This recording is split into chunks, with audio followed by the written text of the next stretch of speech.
La música de las esferas, esta vez de verdad. La tercera ley de la predicción de Arthur Clarke dice, cualquier tecnología lo bastante avanzada es indistinguible de la magia. Me gustaría añadir una observación, ampliamente justificada por nuestra reflexión. La tecnología de la naturaleza con la que se construye el mundo material es muy avanzada. Por fortuna, la naturaleza nos deja estudiar sus trucos.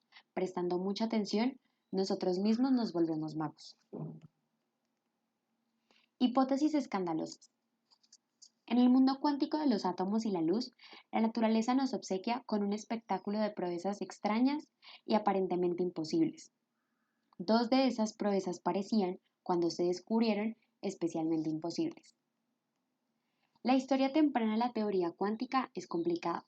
Otras paradojas menos discretas tuvieron también un papel importante para guiar el pensamiento de los pioneros, y la gente también se metió en muchos callejones sin salida.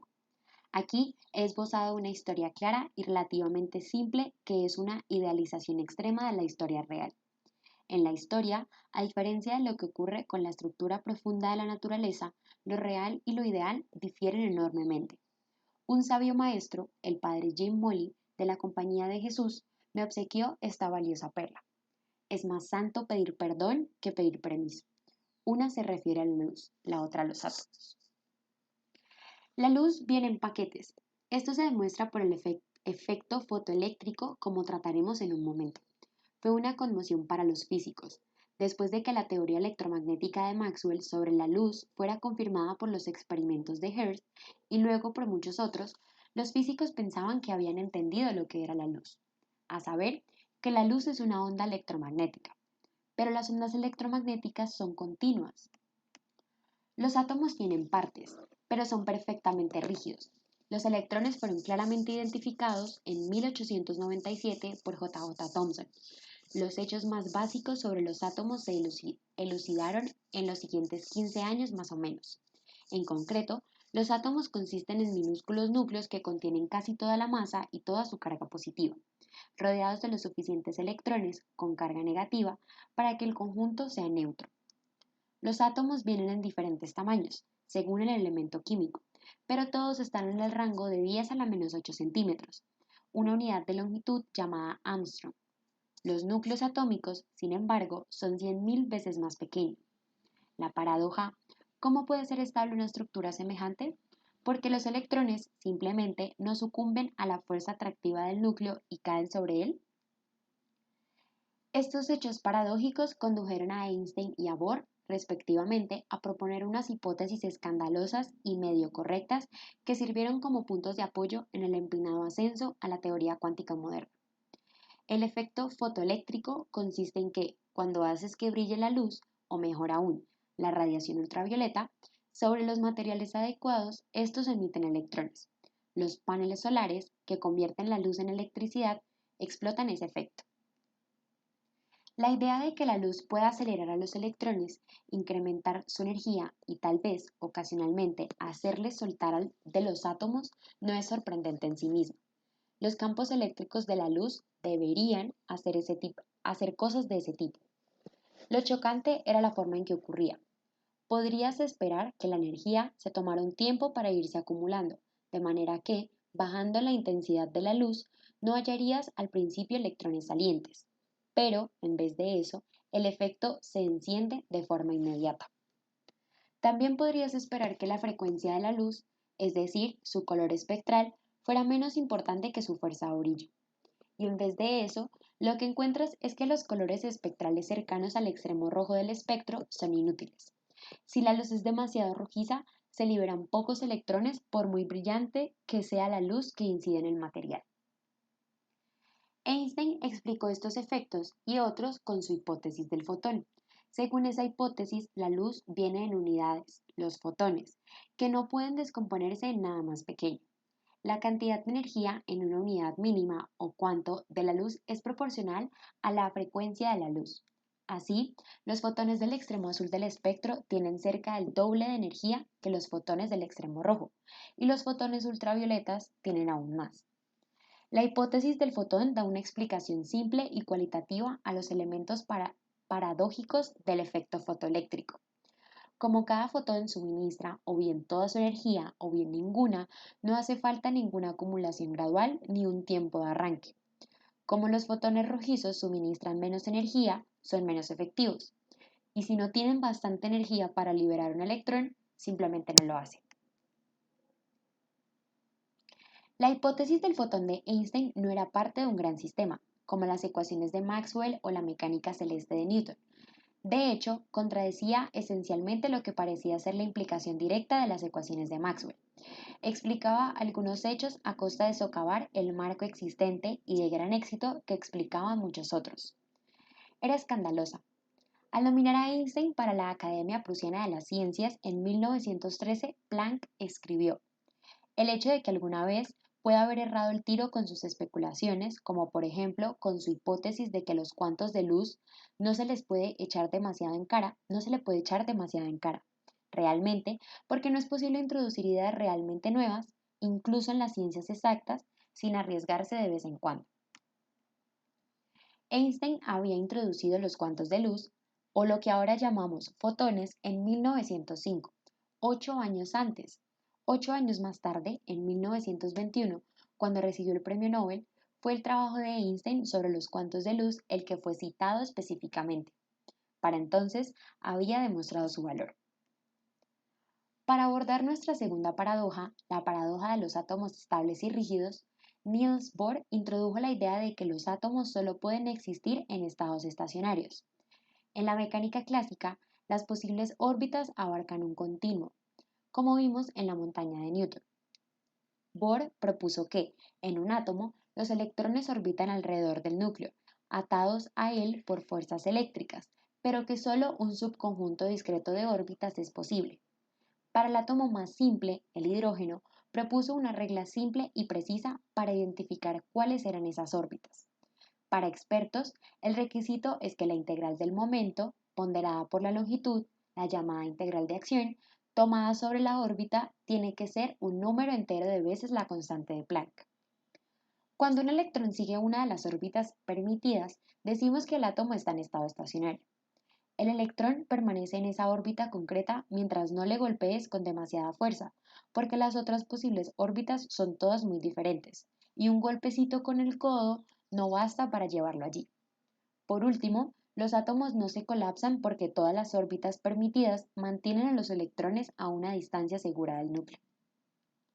Las hipótesis del estado estacionario de Bohr tampoco eran parte de un gran sistema.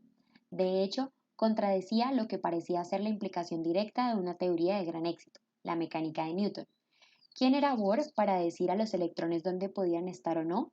¿O a qué velocidades podían tener y cuáles no? Era escandaloso. Explicaba algunos hechos, pero a costa de socavar el marco existente y enormemente valioso que explicaba muchos otros. Las reglas de Bohr para el hidrógeno podían ser, y desde luego fueron, comprobadas experimentalmente. El éxito hizo creíble su hipótesis escandalosa.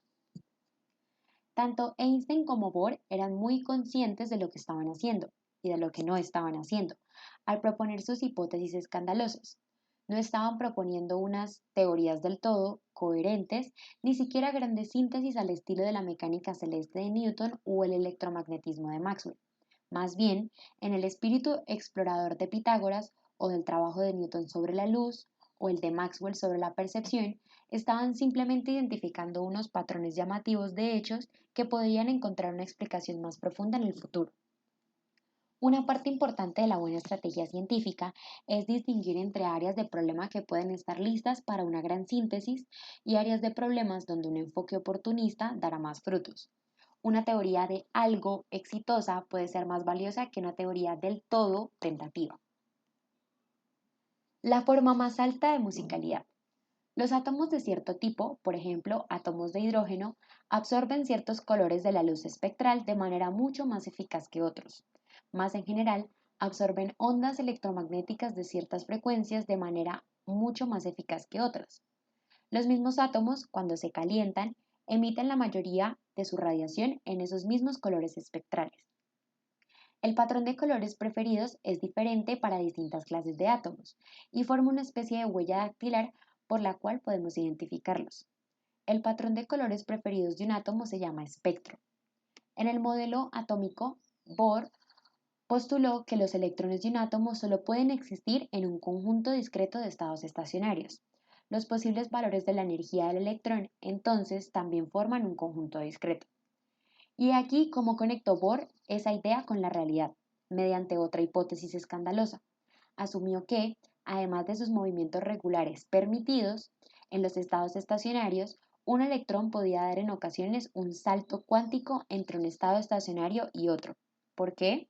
¿Cómo? No hagas preguntas. Pero el proceso del salto cuántico viene acompañado por la emisión o absorción de un fotón. Los saltos cuánticos hacen los espectros atómicos. En su por lo demás iconoclasta modelo, Bohr mantuvo un principio sagrado, la conservación de la energía. Insistió en que la energía tenía que conservarse, incluso en el proceso del salto cuántico. Pero la energía de un fotón, según Einstein, es proporcional a su frecuencia, y su frecuencia está codificada en su color. Y entonces las ideas de Bohr convergen en un paquete predictivo. Los colores del espectro de un átomo reflejan sus posibilidades de transición entre estados estacionarios y revelan las diferencias de energía entre sus estados estacionarios. El modelo de Bohr, al predecir esas energías, predijo los colores del espectro del hidrógeno y funcionó. Reflexionando sobre el trabajo de Bohr, Einstein escribió que este fundamento inseguro y contradictorio fuera suficiente para permitir a un hombre con el instinto y el tacto único de Bohr para descubrir las leyes principales de las líneas espectrales y de las capas electrónicas de los átomos, me pareció un milagro, y sigue pareciéndomelo incluso hoy. Esta es la forma más alta de musicalidad en la esfera del pensamiento. Einstein se equivocaba en esto, sin embargo. La mejor música aún estaba por llegar. La nueva teoría cuántica, los átomos como instrumentos musicales. El éxito de Bohr dejó a los teóricos con un problema de ingeniería inversa. Su modelo aportaba una caja negra como descripción de los átomos que describía qué hacían, pero no cómo. Al esbozar la respuesta de una pregunta desconocida, Bohr había inaugurado un gran juego de riesgo. Los físicos tenían que encontrar las ecuaciones para las que el modelo de Bohr era la solución. Tras una lucha épica que se prolongó durante más de una década de esfuerzo y debate, emergió una respuesta. Se ha mantenido erguida hasta hoy mismo, y sus raíces han crecido a tal profundidad que parece improbable que se venga abajo algún día. ¿Qué es la teoría cuántica? Resulta que describir el comportamiento de la materia a escala atómica y subatómica no requería solo añadir algo a lo que se sabía antes, sino también construir un marco radicalmente diferente, en el que muchas ideas que se creían a salvo tuvieron que abandonarse. El marco conocido como teoría cuántica o mecánica cuántica estaba mayormente fijado hacia finales de los años 30. Desde entonces, nuestras técnicas para bregar con los desafíos matemáticos que impone la teoría cuántica han mejorado enormemente y hemos alcanzado una comprensión mucho más detallada y penetrante de las principales fuerzas de la naturaleza, como veremos en los siguientes capítulos. Pero estos avances han ocurrido dentro del marco de la teoría cuántica. Muchas teorías físicas pueden describirse como afirmaciones razonablemente específicas sobre el mundo físico. La relatividad especial, por ejemplo, es básicamente la doble afirmación de la simetría galileana junto a la invarianza de la velocidad de la luz. La teoría cuántica, como se entiende hoy, no es como eso. La teoría cuántica no es una hipótesis específica, sino una red de ideas estrechamente entrelazadas. No estoy insinuando que la teoría cuántica sea vaga, no lo es.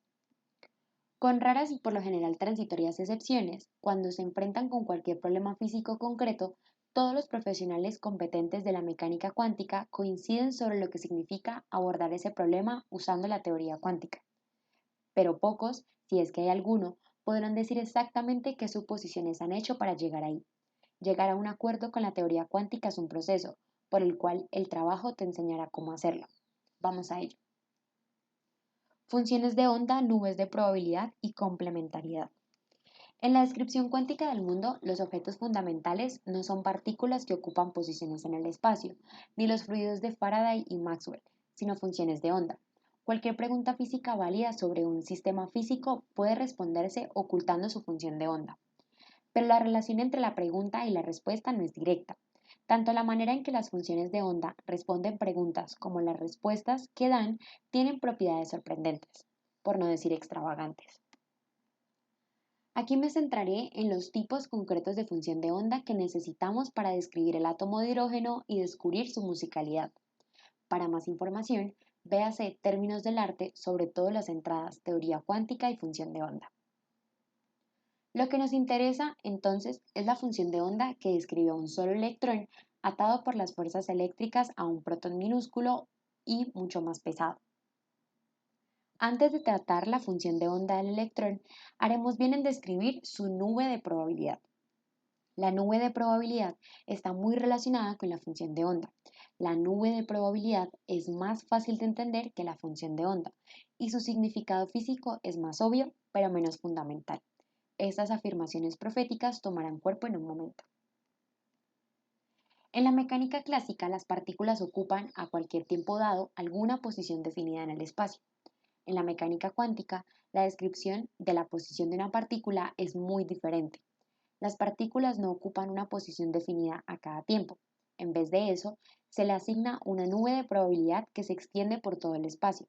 La forma de una nube de probabilidad puede cambiar con el tiempo, aunque no lo hace en algunos casos muy importantes, como veremos pronto. Como su nombre indica, podemos visualizar la nube de probabilidad como un objeto extendido que tiene en cada punto alguna densidad no negativa, es decir, positiva o cero.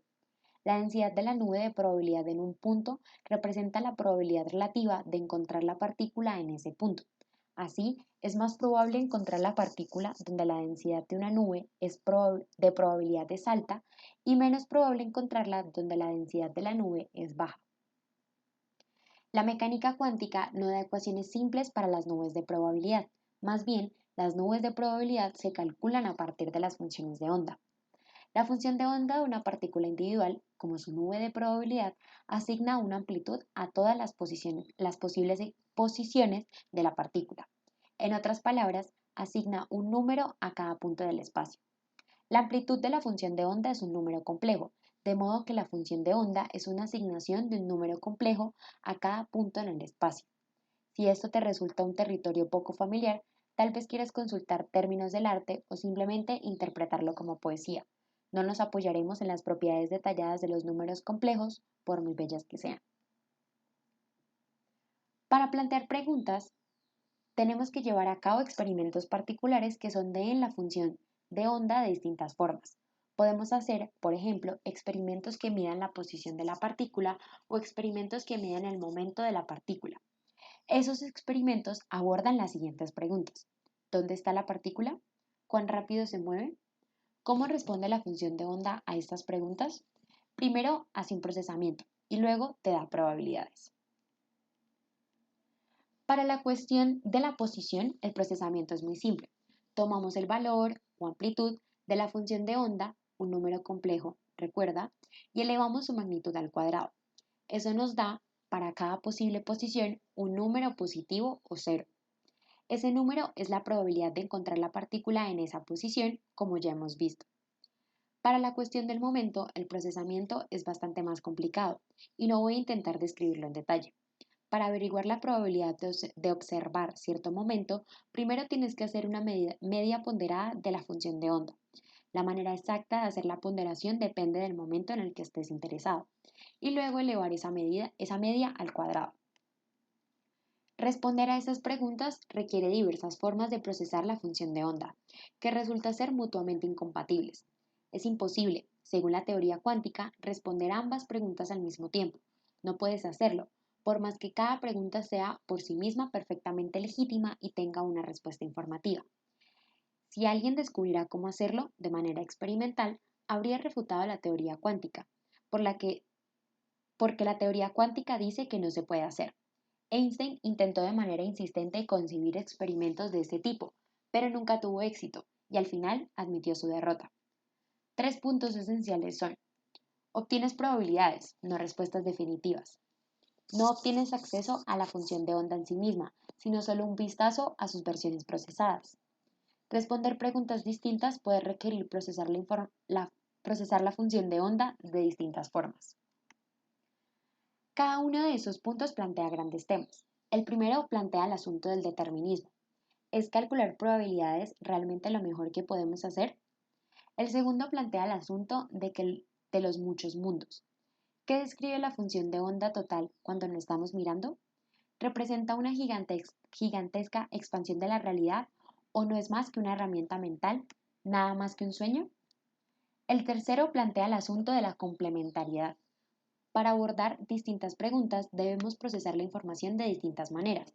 En casos importantes, esos métodos de procesamiento resultan ser mutuamente incompatibles, de modo que ningún enfoque, por astuto que sea, puede suministrar respuestas a todas las posibles preguntas. Para hacer verdadera justicia a la realidad, tenemos que enfrentarnos a ella desde distintos ángulos. Este es el principio filosófico de la complementariedad. Es una lección de humildad que la teoría cuántica nos obliga a aceptar. Tenemos, por ejemplo, el principio de incertidumbre de Heisenberg. No puedes medir la posición y el momento de las partículas a la vez. Teóricamente, se deduce de las matemáticas de las funciones de onda. Experimentalmente, surge porque las mediciones requieren una implicación activa con el objeto que está siendo medido. Sondear es interactuar e interactuar es potencialmente perturbar. Cada uno de estos asuntos es fascinante y los dos primeros han recibido mucha atención. A mí, sin embargo, el tercero me parece especialmente bien fundamentado y significativo. La complementariedad es a la vez una propiedad de la realidad física y una lección de sabiduría, a la que volveremos.